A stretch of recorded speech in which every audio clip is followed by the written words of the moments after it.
bien, hermanos, vamos a orar un momentito, ¿les parece? Vamos a hacer una breve oración antes del mensaje que voy a compartir con ustedes hoy, que como lo anuncié el otro día, vamos a estar hablando acerca de unos hermanos gemelos muy famosos, de los cuales se pueden aprender pues muchas cosas. Te damos gracias, Padre Santo, por esta oportunidad maravillosa que nos estás permitiendo tener en esta tarde de poder reunirnos junto con otros hermanos, sabiendo que hay centenares, miles de hermanos detrás de estas pantallas, de esas cámaras, que están siguiendo también en tiempo real el culto y van a escuchar tu palabra junto con los hermanos que estamos aquí. Pedimos, Señor, que llegue todo bien, la señal, que no se caiga, Señor, y que en el nombre de Jesús tu palabra nos ministre y nos hable hoy directamente a nuestros corazones. En el nombre de Jesús, amén. Vamos a comenzar la primera lectura del culto de hoy o de la reunión del mensaje por Génesis capítulo 25. Génesis capítulo 25. Sin lugar a dudas, la pareja de hermanos más famosa de toda la Biblia fue la pareja de Esaú, o Esaf, como se llama en su idioma original, y Jacob. También hay otro hermano gemelo en el Nuevo Testamento, pero no conocimos nunca al otro hermano, solamente conocimos a uno. Tomás, Dídimo, la palabra Dídimo significa gemelo, era hermano gemelo de otro. ¿Por qué el Señor solamente llamó a uno y no llamó a los dos hermanos gemelos para ser discípulos de Cristo? No tenemos la respuesta, solo el Señor lo sabe. Pero que Tomás era hermano gemelo de otro, eso seguro. Pero en Génesis, capítulo 25, a partir del verso 19, leemos el nacimiento de estos dos hermanos gemelos. Y dice así la palabra del Señor.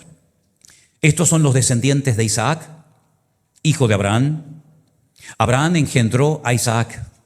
Y era Isaac de 40 años cuando tomó por mujer a Rebeca, hija de Betuel, arameo de Padán Aram, hermana de Labán, arameo.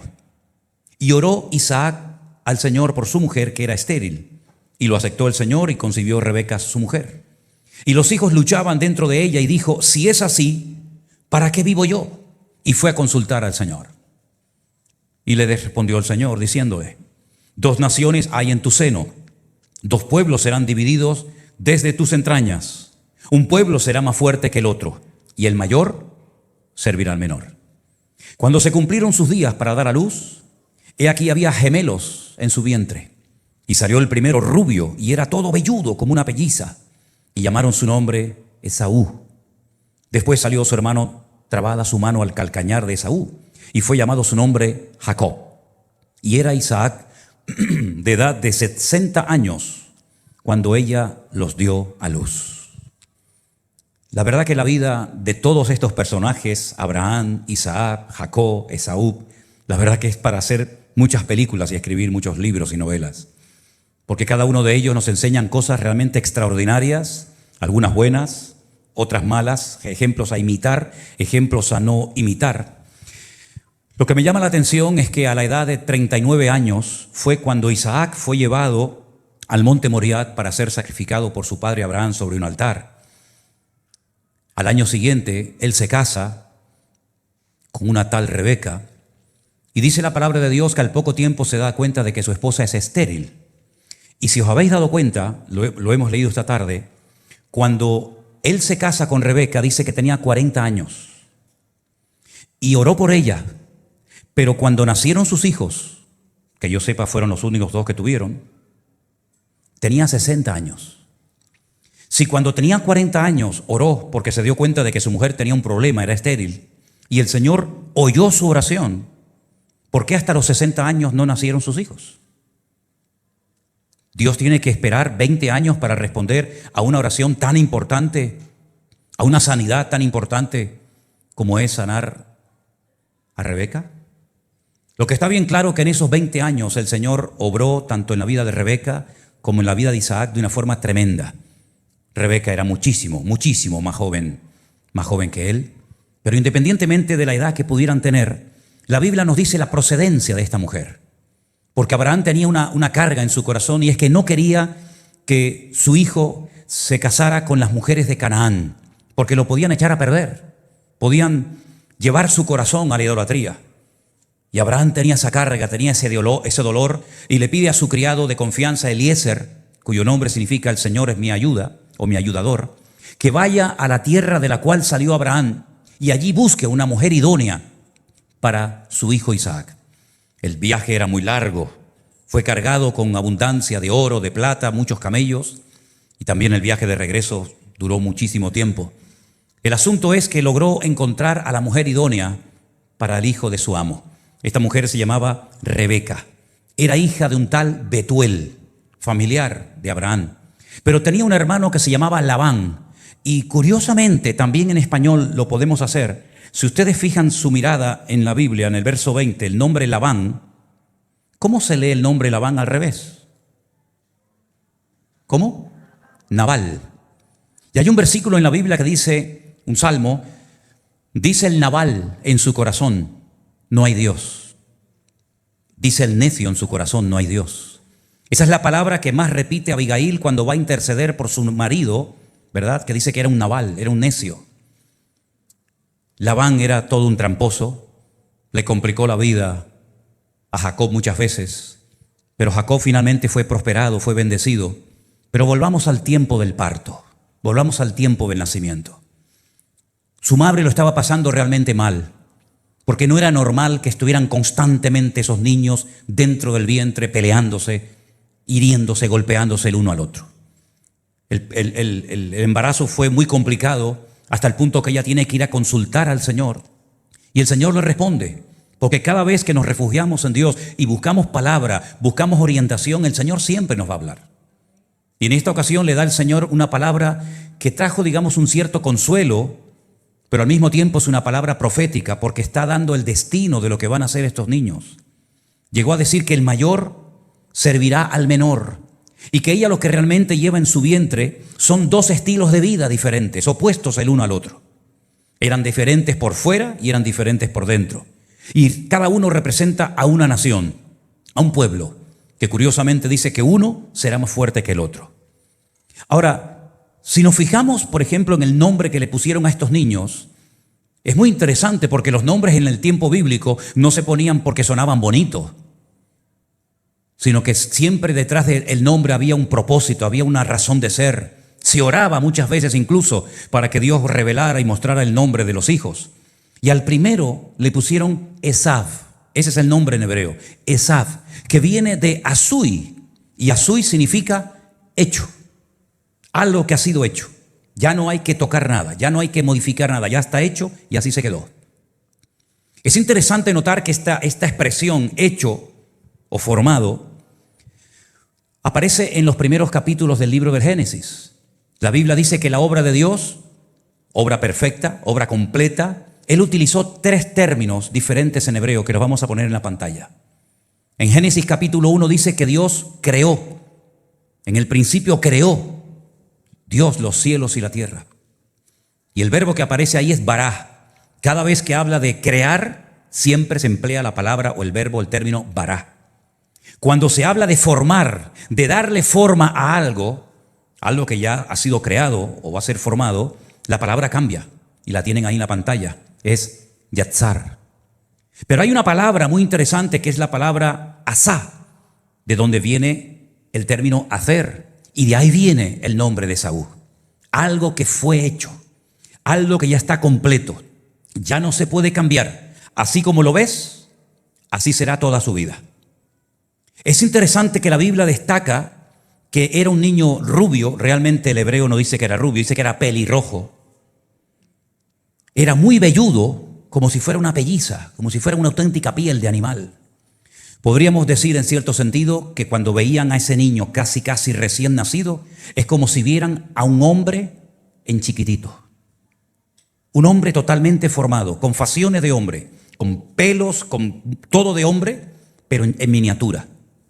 Y es que su aspecto exterior, como un niño que ya está totalmente formado, nos habla acerca de cómo va a ser su carácter. En Esaú ustedes nunca van a ver un cambio. Esaú siempre fue igual. Sin embargo, si comparamos a su hermano con él, a Jacob, la palabra Jacob viene de Jacob, que significa perseguir o conseguir algo que quieres obtener. Y así fue la vida de Jacob siempre peleando, siempre luchando por algo que quiere conseguir, llámese bendición, llámese esposa, llámese herencia, lo que sea. En la vida de Jacob hay un esfuerzo continuo, hay siempre una pelea, hay siempre un querer alcanzar algo. Aunque a veces los métodos que utilizó no eran todo lo correcto que digamos, pero vemos en Jacob que él quiere crecer, a él le interesa alcanzar la bendición. Es capaz de mentirle a su padre, es capaz de hacer ahí un medio negocio con su hermano, porque él lo que quiere es obtener la bendición a toda costa. Cuando pelea con aquel varón, dice la Biblia que estuvo toda la noche peleando, dice: no te dejaré hasta que no me bendigas. La vida de Jacob fue una lucha continua, fue una vida difícil y dura. Él mismo le dice eso a Faraón.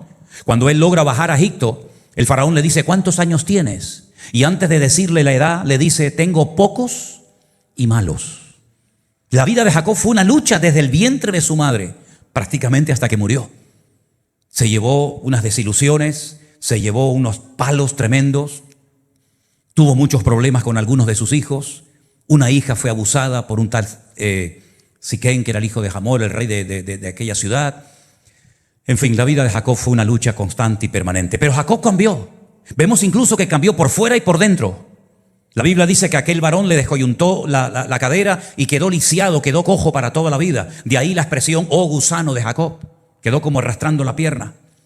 Pero también el Señor le cambió el nombre. Ya nunca más se le conoció como Jacob, el que suplanta, ¿no?, el que engancha por el calcañar a su hermano, sino que el Señor le llamó Israel. Y en la palabra Israel, en las primeras letras, está la palabra yashar, es decir, recto. Has caminado tal vez torcido, hay renglones torcidos en tu vida, pero ahora vas a caminar yashar, vas a caminar recto delante de Dios.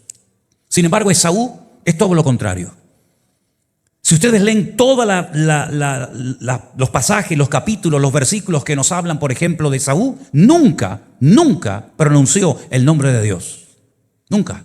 Jacob lo está mencionando constantemente. Esaú nunca fue un ejemplo para sus hijos. Si yo les preguntara a cualquiera de ustedes en esta tarde, dígame 2 o 3 nombres de hijos famosos que llegaron a ser personas importantes en la historia, descendientes de Esaú, no vais a poder nombrarme ni a uno. Ni a uno. El más famoso, que no era hijo, sino nieto de Esaú, ¿saben quién fue? Amalek. El peor enemigo que jamás ha tenido Israel. El que les atacó por la retaguardia. El que no viene de frente, el que no lo ves venir, sino que ataca a los cansados, ataca a la gente a traición, es traicionero. Ese fue el más famoso de la descendencia de Esaú. Ninguno más. Esaú no era una persona familiar.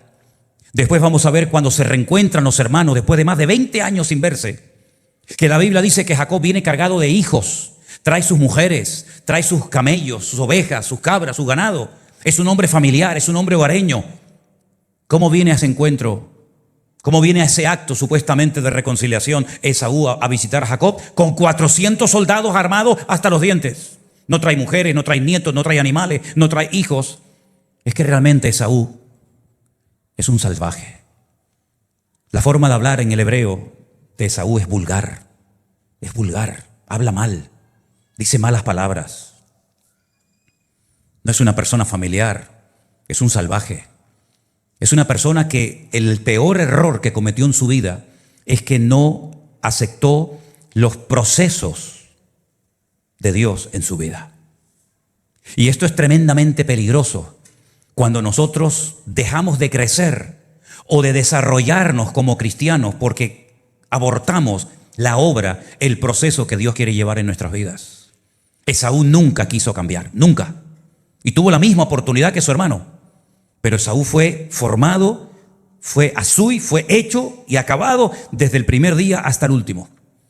No hay en él arrepentimiento, no hay en él ningún cambio. Al contrario, con el paso del tiempo su descendencia se convirtió en uno de los peores enemigos del pueblo de Israel. Incluso cuando salen de la esclavitud en Egipto, no los deja pasar por su territorio, se opone a ellos.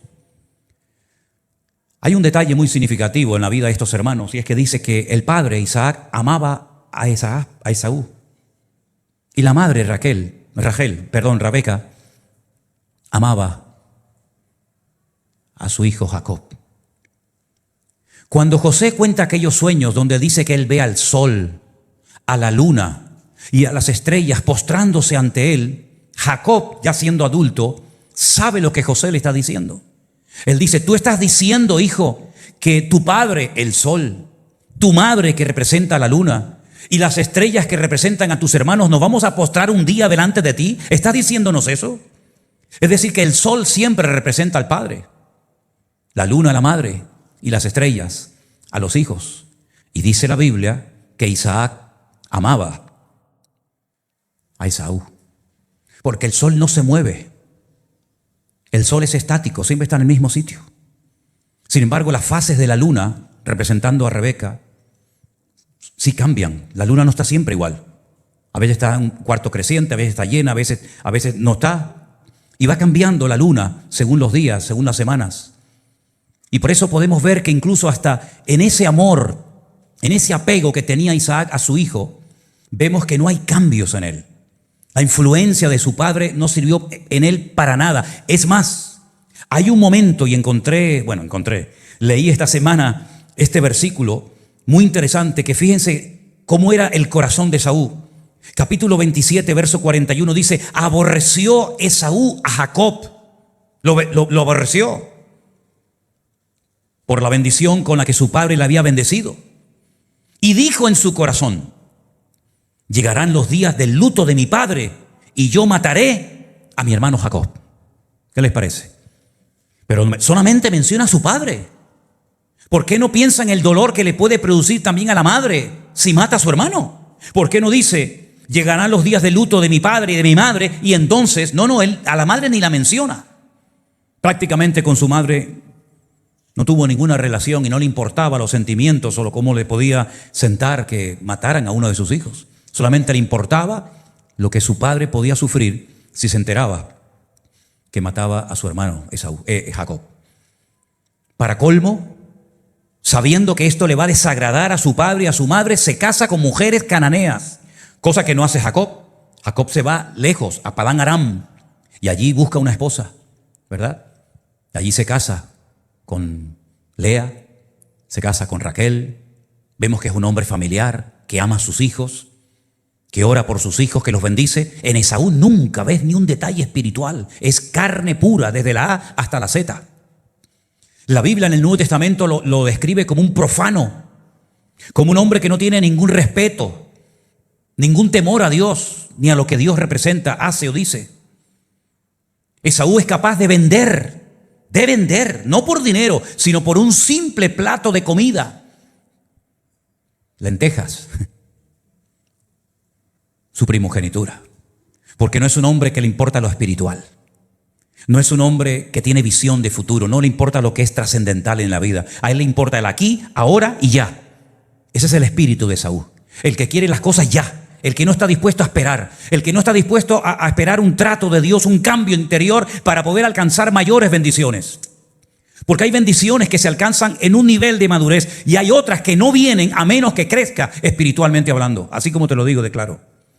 Es decir, hay bendiciones que le vienen, por decirlo así, a todo el mundo por igual, pero hay otras bendiciones que hay que pagar un precio, que hay que crecer, que hay que madurar, que hay que buscarla, que hay que pelearla, si me permiten, para poder alcanzar ciertas y determinadas bendiciones. Y Jacob estuvo dispuesto a pagar el precio, estuvo dispuesto a irse al extranjero, estuvo dispuesto a estar años sin cobrar nada, estuvo dispuesto a ser tratado por Dios, estuvo dispuesto a lo que fuera. Esaú nunca, porque no entró nunca en el proceso de Dios. Por eso dice la Biblia, y no me extraña que lo diga, que a quien Dios amaba era Jacob y aborrecía a Esaú. Porque son dos estilos de vida completamente diferentes, dos conceptos contrarios que nunca se van a encontrar. Y es interesante notar, porque dice la Biblia que cuando por fin se encontraron después de más de 20 años sin verse, Jacob todavía tenía miedo en su corazón, porque sabía que Esaú tenía una característica que hace mucho daño a la gente que tiene ese defecto en su carácter, y es que era rencoroso. Esaú era una persona rencorosa, y las personas rencorosas son personas amargadas, y las personas amargadas y rencorosas son gente peligrosa, que contagian a los demás. Por eso toda la descendencia de Esaú fue un desastre. ¿Qué quedó de Esaú? Nada, absolutamente nada. Fíjate que Edom viene también de Adán, se escribe exactamente igual, salvo una pequeña letra. Adán y Edom es igual, pero Adán, pronunciado así, es humano, ser humano, y Edom significa rojo, porque a Esaú le encantaba derramar sangre. No es una persona pacífica, No es una persona amorosa, como dije antes, no es familiar. Por lo tanto, ¿qué ejemplo le va a dar a sus hijos? Ninguno. Sin embargo, Jacob bendijo a sus hijos. Jacob ministró muchas veces a sus hijos. Jacob fue un ejemplo. La Biblia habla del Dios de Abraham, del Dios de Isaac, del Dios de Jacob. Nunca habla del Dios de Esaú, porque no tenía ningún Dios. Era un auténtico salvaje. Y estamos viendo cómo en estos dos muchachos, a pesar de que nacen en el mismo hogar, el mismo padre y la misma madre, son completamente diferentes por fuera y por dentro. Esaú, al rechazar el trato de Dios en su vida, fue una persona que lamentablemente se juntó con malas compañías. ¿Y saben ya lo peor de lo peor? ¿Saben con quién terminó casándose? Tenía varias mujeres, pero para colmo añadió un pecado más todavía a su vida. Como decía mi padre, Dios los cría y el diablo los junta.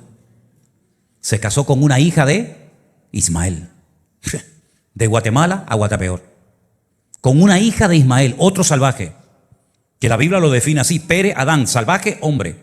Se juntó la casa de Esaú, se juntó la casa de Ismael, y eso fue un cóctel molotov que hasta el día de hoy estamos viendo las consecuencias. Tremendo.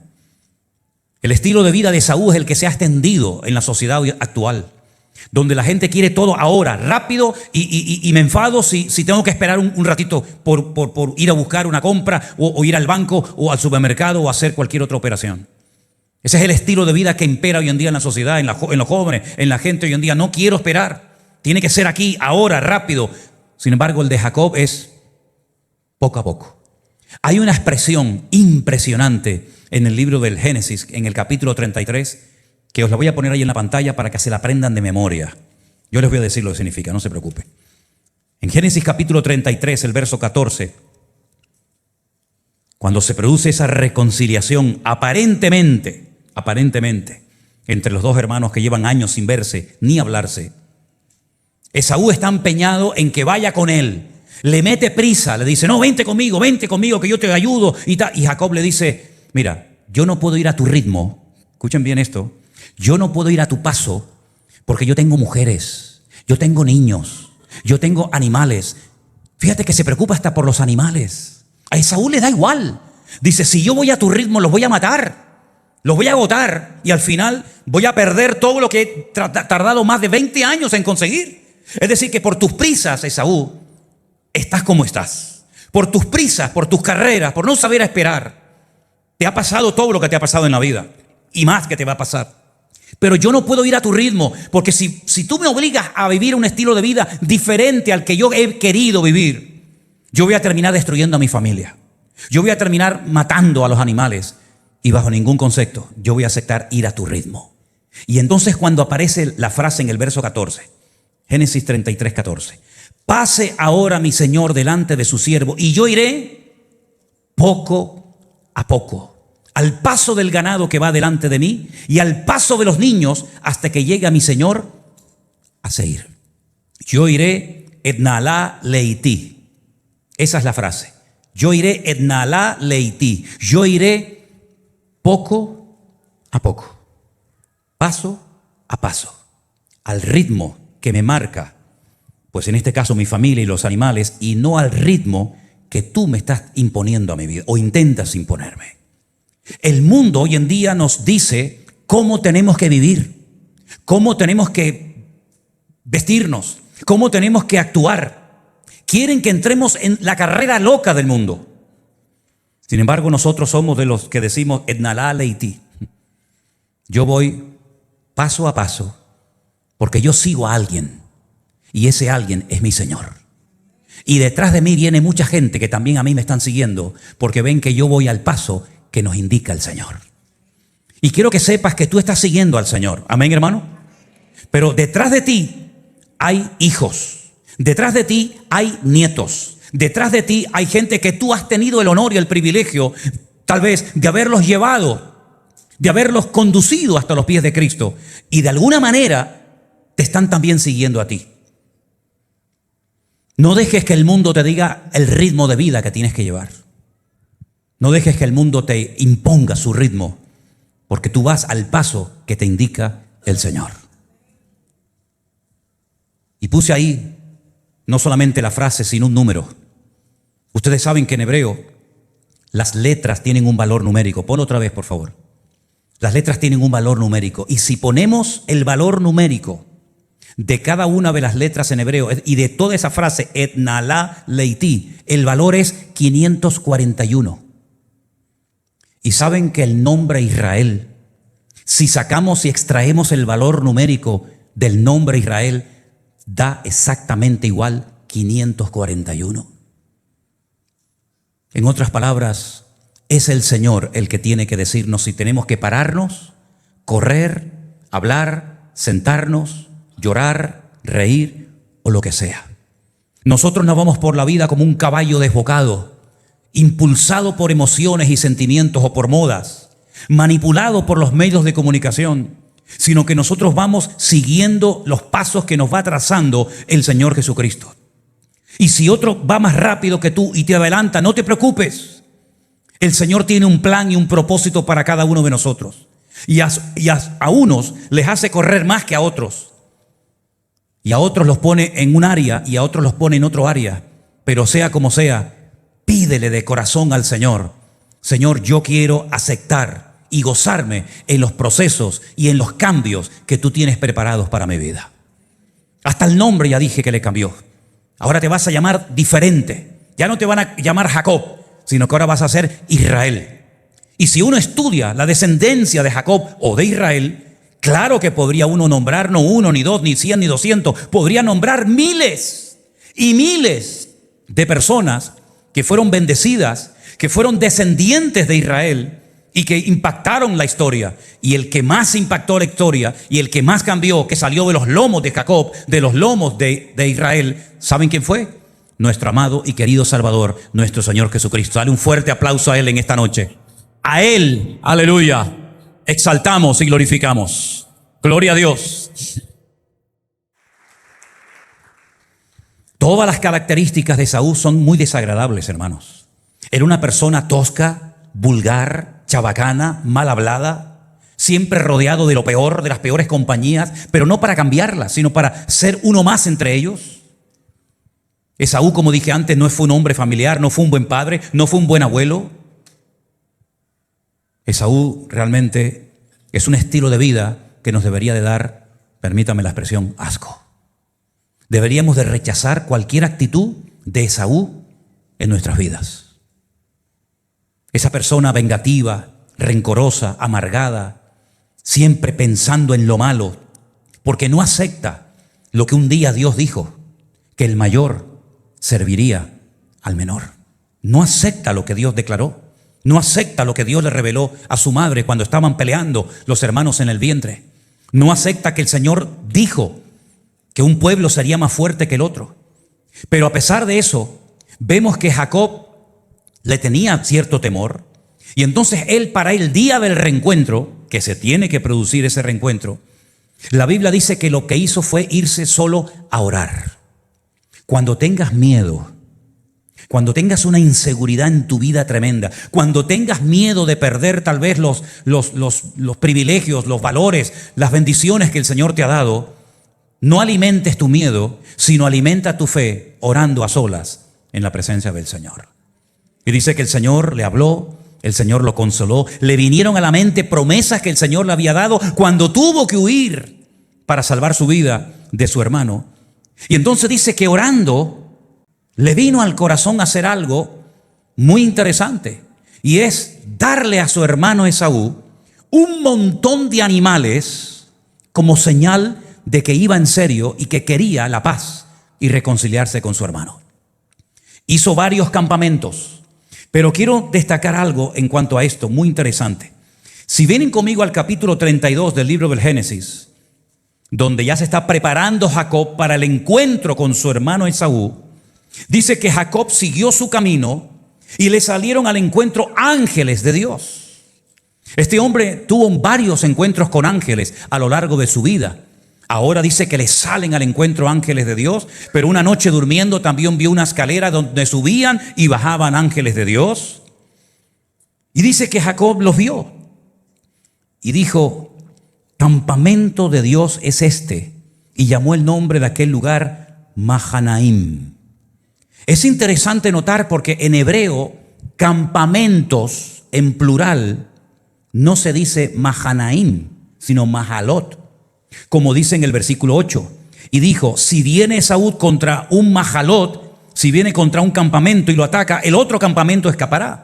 Él lo que está haciendo es destacar que el campamento donde está la gloria, la presencia del Señor en su vida, hay que llamarlo de una forma diferente para destacar que en ese lugar la presencia de Dios es tan poderosa que hasta ángeles de Dios vienen a visitarlo. Y cuando él se está preparando en oración y comienza Esaú a ver que le llega gente con animales y después le llega otro campamento de gente con más animales y otro campamento con más animales, Esaú no da crédito y hay un momento en el que él pregunta, ¿pero qué pretendes con todo esto? ¿Cuál es tu intención con tantos campamentos, con tanta oveja, con tanta cabra, que no vienen todos juntos, sino en varias sesiones? Cada campamento anunciaba que Jacob venía. Cada campamento de niños, de mujeres y de animales era como un botón de muestra del amor, del deseo genuino que había en el corazón de Jacob de reconciliarse con su hermano. Aquellos mensajeros que iban y le decían, mira, estas ovejas, estas cabras y estos camellos son para ti de parte de tu hermano. Y cuando en el horizonte volvía a ver otro montón de ovejas y otro montón de animales y le decían, esto es un regalo que tu hermano te hace, porque tu hermano va a venir. Es interesante notar que a lo largo de nuestra vida, cuando nosotros nos preparamos como iglesia en oración, en comunión con el Señor comienza a mandar sobre nosotros bendiciones. Pero detrás de las bendiciones, el que viene es el que bendice. Y hay gente que se queda con las bendiciones, pero se olvidan del que da las bendiciones. Porque el primer campamento era el anuncio de que venía otro más. Y el segundo era el anuncio de que venía otro más. Pero finalmente, el mejor regalo, sin lugar a dudas, era la misma presencia, la misma persona de Jacob que se reencuentra con su hermano. Y allí hay expresiones interesantísimas.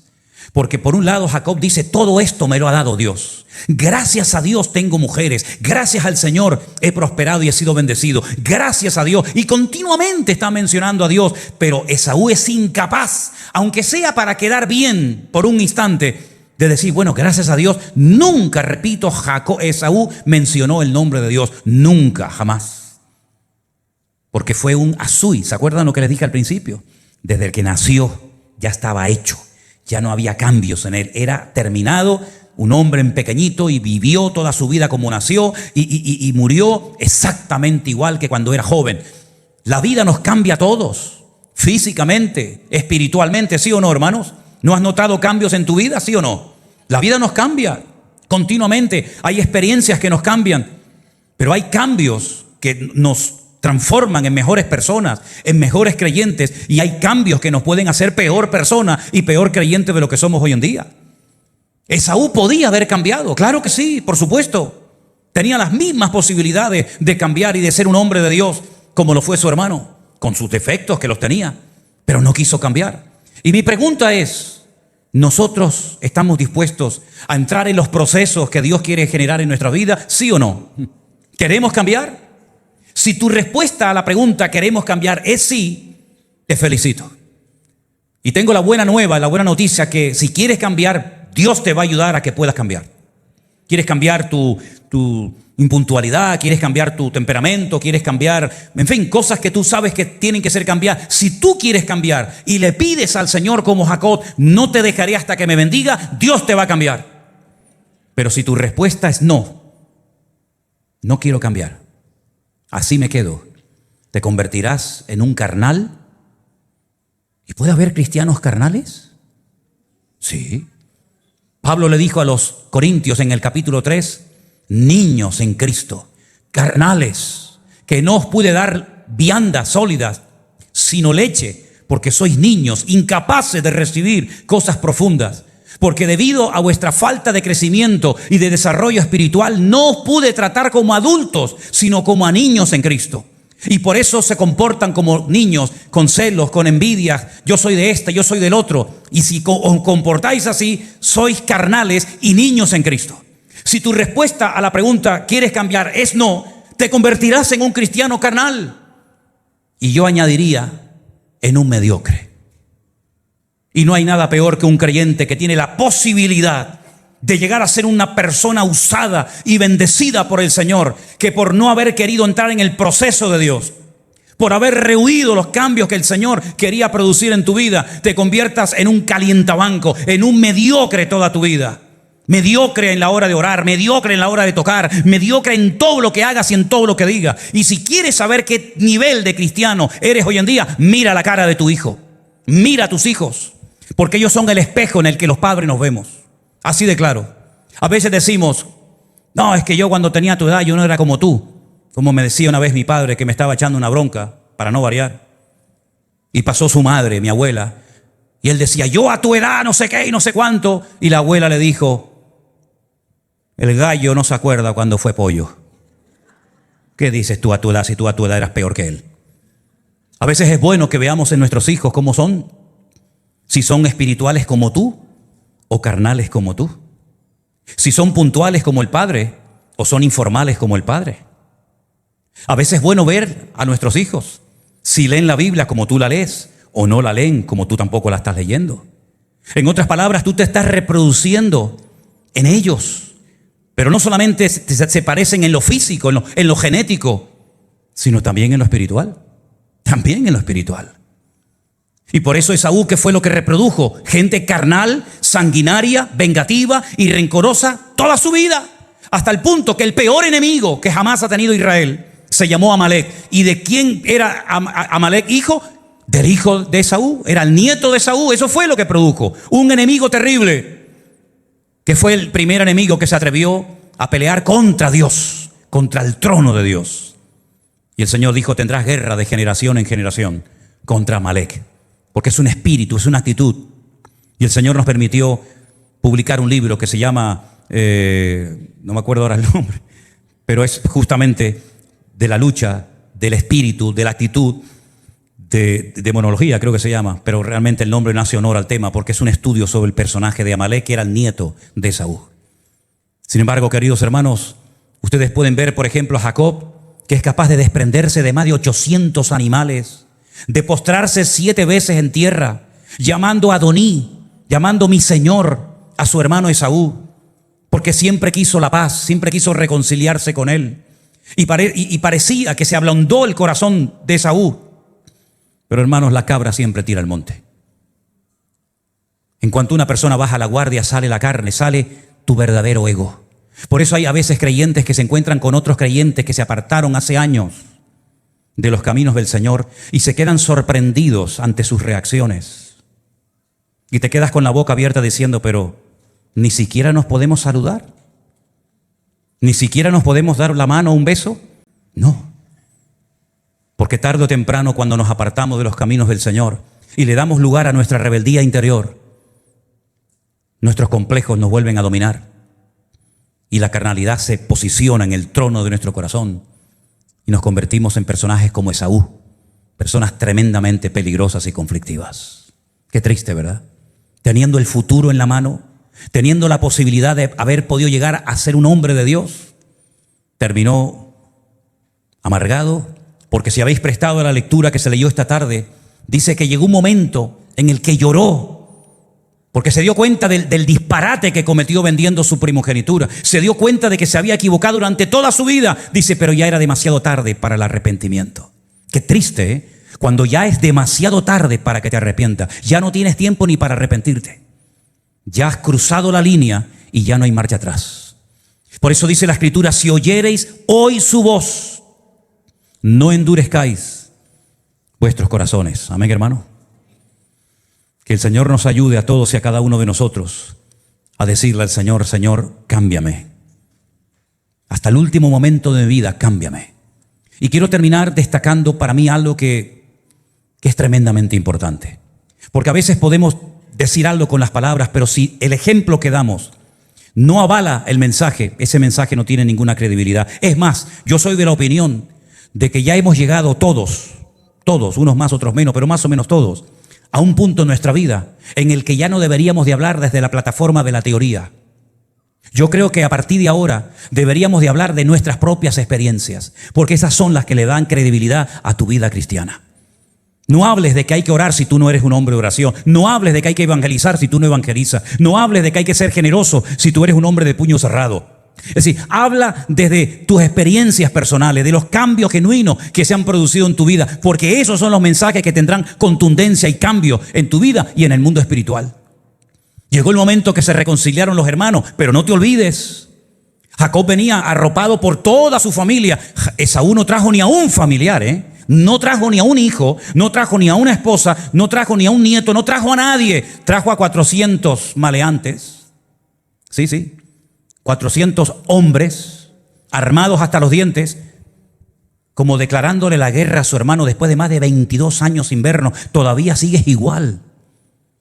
Después de 22 años, Jacob viene arrastrando la pierna, viene herido, viene magullado por la vida. Viene con un nombre nuevo, de Jacob a Israel. Viene con una familia preciosa. Viene con el cuerpo y el alma llena de cicatrices por los cambios que la vida y el Señor ha producido en su vida. Y tú vienes a mí con 400 hombres. ¿Para qué? ¿Qué pretendes? ¿Matar a estos niños inocentes y matar a tu propio hermano?